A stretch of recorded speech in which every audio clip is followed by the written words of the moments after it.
the next generation firewall or the next generation security solution. Firewall is kind of the backbone or the most important component of any security infrastructure. As I said, this is probably the oldest security device in the industry, and most of the other security components have been built around the concept of firewall or built around the deployment of firewall. So most of the components which we saw on the last slide, they can either be part of the hardware firewall which you are using, which could be USG 6000, 6300, 6500, 6800, 6600. So either one of the USG 6000 firewalls could be carrying multiple components that you can see on this slide. These different components, they could be running directly on the hardware firewall, USG 6000, or those components could be running on separate hardwares. If you have an extensive environment and you do not want to run all those components on a single device or on a single firewall, you could actually put in separate hardware which would run or which would cover those components shown in the previous slide, or most of those components which are shown on the previous slide. If you look at the next generation firewall concept, this concept is not only unique to Huawei. If you look at any firewall, any next generation firewall, it would have these components in place in one way or the other. So in Huawei, we say that it's the actual awareness system. We call it actual awareness system, which means that our next generation firewall or simply our firewall. So any next generation firewall or Huawei's USG 6000 firewalls, which are 10 gigabit next generation firewalls, and these are aimed at mid-size to large-size enterprises or data centers and provide effective security not only at the perimeter of the network, but also within the network between different zones or between different areas of the network when they want to communicate with each other. But wherever you use this firewall, wherever you use this next generation firewall, the security framework or the security system that it implements is based on these key components or these key concepts. And we call them the actual ACTUAL awareness system. This is a good mnemonic. Mnemonics are something that you use for memorizing something easily. So you can keep the word actual in your mind and you'll understand or get an idea of what it means. So the purpose of this firewall is to know about the applications that are running in the infrastructure, or the traffic that is going to or coming from different applications, the content that is being carried in the traffic moving throughout the network. This content might be from different applications or different users or different devices. So the firewall needs to know about the content as well. The time at which the traffic moves, because at certain times the traffic can move, but at certain times if the same traffic is moving, there is probably a problem, because certain types of traffic might be related to certain times of the day. So it has to keep a track of what is the time at which certain type of traffic is moving. Then it has to keep track of users, because the user behaviors are very important. A certain user always performs tasks or always displays certain behavior. If there is a difference in his behavior, this might be an alarm. This might be a matter of concern for us. So our next generation firewall has to keep track of users and their behaviors. Then it has to understand the different types of attacks that are possible or that can take place, so that if any of those attacks takes place, our firewall should be able to detect, prevent, and protect our network from those attacks. And then finally location, which means that our infrastructure is divided into certain areas or geographic locations across the globe. If it's the large enterprise, it could have offices or it could have the infrastructure that is distributed across the globe. So location awareness also becomes very important, that certain types of traffic generally comes from certain locations. So if there is an altogether new type of traffic coming in from certain location, geographic location, this might be something which we want to check. That is it regular traffic, is it normal traffic, or is it some type of attack that's happening? So all these components, they have to be considered, they have to be taken care of, or our firewall needs to be aware of these components so that it can effectively manage and protect our networks against these attacks. So these are some of the, on the right hand side, you can see that user awareness, application awareness, and location awareness. Some descriptions are given regarding these aspects. I've discussed these and I've discussed more. So if there are any questions regarding this, you can always ask on the chat. So let's move forward. As you know that this is your next generation firewall, but as we saw in the previous slide, we also have virtual firewalls. Because this is an age of virtualization, everything is being virtualized these days. Our data centers are virtualized, our servers are virtualized, our storage is virtualized, our switches are virtualized, or our switching infrastructure is virtualized. So everything is virtualized, and we have environments where we have cloud data centers. Cloud itself is based on multi-tenancy concepts. I hope most of you understand what multi-tenancy is. If you do not understand, you can Google it, or you can wait for some of the later modules where we will be discussing multi-tenancy in detail. So this means that in multi-tenancy environments, in cloud data centers, or in ordinary server virtualization environments, or in NFV, network function virtualization environments in a telco scenario, virtualization or virtual firewall becomes a key component. In certain situations, you do not, or you cannot put in a physical firewall, or a physical firewall cannot provide you with as efficient a security implementation as a virtual firewall can. So if you have a virtual infrastructure and you want to protect that infrastructure, virtual firewall or virtual next generation firewall can be an excellent tool or an excellent solution. So Huawei's USC 6000V, V stands for virtual. This is a software product. This is a software firewall which you can implement in the form of a virtual machine on any standard commodity hardware or any server hardware in the form of virtual machine with any hypervisor underneath. It could be VMware hypervisor or Microsoft hypervisor or even Linux hypervisor. You can use any hypervisor to run this USC in the form of a virtual machine. But essentially, whether you use a hardware firewall as we saw in the last slide, or you use a virtual firewall as we are looking at in this slide, essentially both these products, they are providing you with the same functionality, more or less the same functionality. But obviously the hardware firewall will provide you much better performance because that's a dedicated hardware. It will provide you with much improved performance as compared to a virtual firewall in most of the cases. The next product that we are going to look at is the SVN 5800. 5600 is end of sale, so focus on 5800 now. SVN 5800 or security gateway access or secure VPN network as well. So as I mentioned earlier, when you want to terminate your virtual private network connections or your VPN connections into your network, either you can terminate them on the firewall on your USC, but if there is a lot of load, if there is a lot of traffic coming in through your VPNs, you might want to have a separate dedicated hardware device to terminate your VPNs. In that case, you can deploy an SVN 5800, which is a security access gateway.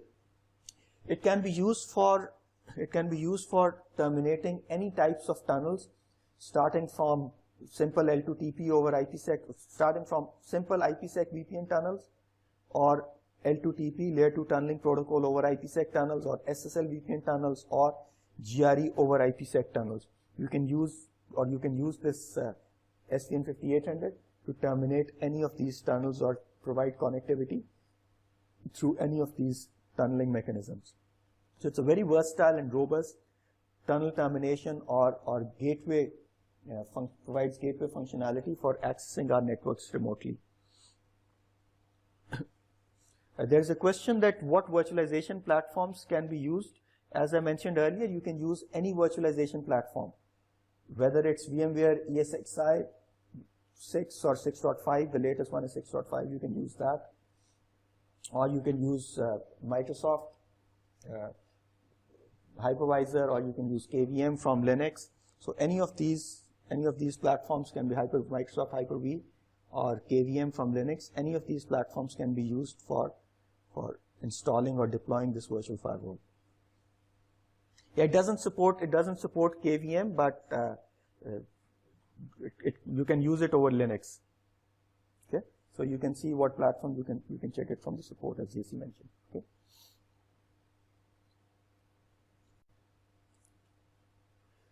Okay, the next security device is the IPS, which is the intrusion prevention system. Network intrusion prevention or next generation network intrusion prevention system, or NIP 6000, is a dedicated hardware device which can be used. Once again, you can either use the IPS functionality over the firewall USD 6000, but if there's a lot of IPS load on your network, on your firewall, you can use a separate IPS 6000 or NIP 6000 device for protecting your infrastructure from intrusions. You can place this device at different locations within your network. Either it could be at the internet border or the internet gateway level, where you can protect your network from either traffic that is coming into your network or traffic that is going out of your network. You can protect your network traffic, or you can protect your traffic in both directions. Then you can also place it at your data center or your server cluster entry point. Any traffic that is entering your data center or exiting your data center, you can check that. Then you can place it at your branch network. Wherever branch infrastructure is connecting to your data center or your enterprise network, you can protect that using an IPS, or you can protect individual branches as well. You can protect individual branches using an IPS.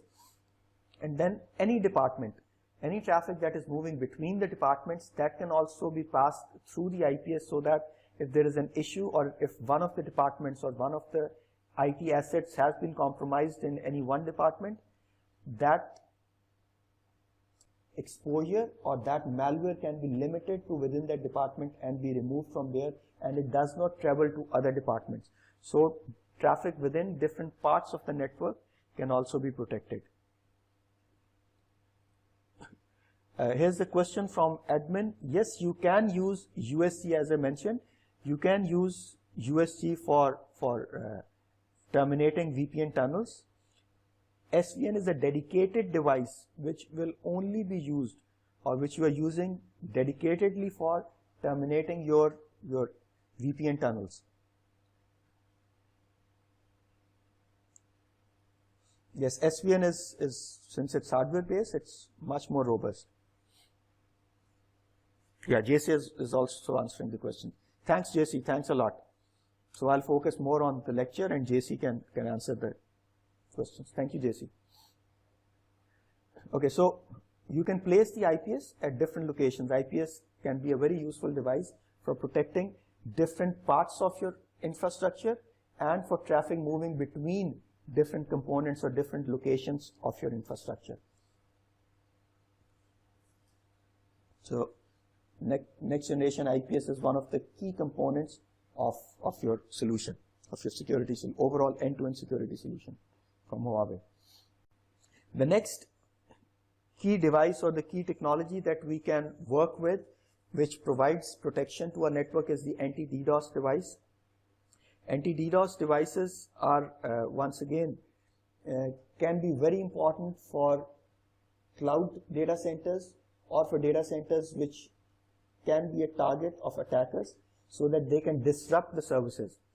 As most of you would know, DOS stands for denial of service, and DDoS stands for distributed denial of service. What DOS means is that when you are rendering your network or your IT infrastructure or a part of that IT infrastructure unusable for genuine users, this means that there is a denial of service. So for example, if we generate a lot of traffic on our internet link, this means that our internet link is going to get choked with that useless traffic or that attack traffic, and genuine users, our customers or our employees, cannot use that link for accessing the IT infrastructure. Then this means this is a denial of service. And generally, because these attacks are generated from multiple sources, from multiple locations, we call them distributed denial of service attacks, because distributed denial of service attacks are more dangerous or more harmful to our infrastructure than simple DOS attacks. So these days, most of the DOS attacks are actually going to be distributed denial of service attacks or DDoS attacks. So anti-DDoS solution is an implementation whereby we protect our infrastructure from such attacks. Those attacks could be targeting our bandwidth or our links, or they could be targeting our servers, or more sophisticated DDoS attacks could be targeting specific applications running on our servers. Traditionally, many years ago, the DOS or DDoS attacks would only target the network bandwidth. Then came a time when they would attack the servers as well. But nowadays, they not only attack the servers, but they also attack the specific applications that are running on the servers. So these DDoS attacks are becoming more and more sophisticated. So Huawei's anti-DDoS solution is actually 8800 series devices. Once again, you can implement, this is for those who raised the question. Please note that you can either implement the anti-DDoS solution within the USG, the Huawei's next generation firewall, or if you want a more robust solution, you want a separate dedicated hardware solution, you can use 8800 series anti-DDoS devices and put them in your network, and they will act as a separate anti-DDoS solution. USG will do its own work, and the anti-DDoS functionality will be provided by those devices. And in the anti-DDoS solution, we have a detection center, and we have a mitigation or a cleaning center here. The traffic is checked by the detection center, and if there is any issue, the detection center informs the management center, and then the or the controller here, and the management center is then going to instruct the cleaning center or the mitigation center to take care of the traffic, to clean the traffic, or to stop the attack, the DDoS attack, and forward the cleaned traffic, re-inject the cleaned traffic so that it can go to our trusted networks, to our data centers, or to our servers. Once again, I'm just giving you a very brief overview of how this works. However, you look at this solution in detail later on.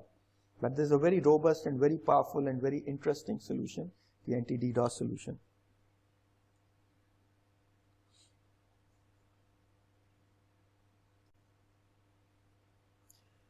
Okay, the next very important component of Huawei's security framework or security solution is the FireHunter. As I mentioned earlier, this is a newer product, relatively new product, which was introduced a couple of years ago, and it is constantly being improved and upgraded. This provides a sandboxing solution within Huawei's security framework. Sandboxing is a very popular framework which is being used in the industry these days for actually providing a running environment, for actually providing an execution environment to the application. So whenever there is a file, let's say, because the threats or the malware is becoming more and more complicated or sophisticated, you cannot actually detect if a file carries a threat or if a file carries a code which is not normal, which is dangerous, unless you execute that file.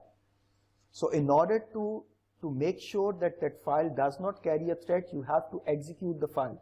And obviously a file can only be executed when the file reaches its destination or when the application environment is available. So this sandboxing technology, this actually provides a sandbox environment where you can execute the file, and once the file is executed, then we can observe the file's behavior to see if there is any abnormal activity or if there is any abnormal behavior that has resulted after executing the file. If that is the case, then obviously this means that the file is carrying malware or the file is carrying a threat, and we should not be running this file in our infrastructure. So this is a very smart and sleek solution for providing the utmost security to our infrastructure. And as I said earlier, this is mostly for APT attacks, advanced persistent threats.